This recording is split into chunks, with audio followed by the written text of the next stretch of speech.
motion submitted yesterday in the Dáil by Labour called upon the Government to take immediate action to address child poverty and child homelessness.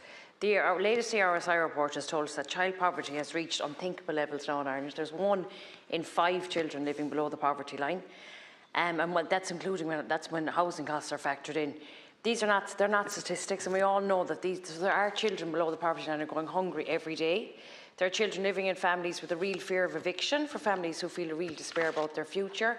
There's over 5,000 children homeless at the moment in Ireland.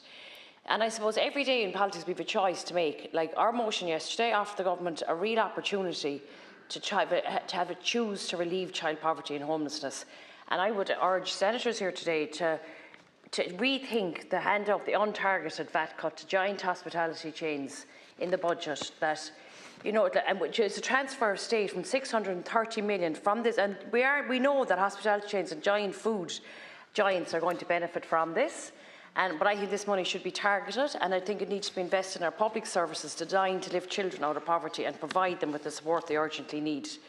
When we put in this motion yesterday, our government spokesperson claimed that child poverty has been addressed through just as hot school meals, which is really welcome. But unfortunately, there's many areas, particularly in my area, like there's many areas across rural Ireland, that this scheme isn't happening in yet. It hasn't been rolled yet, so they're still receiving cold meals.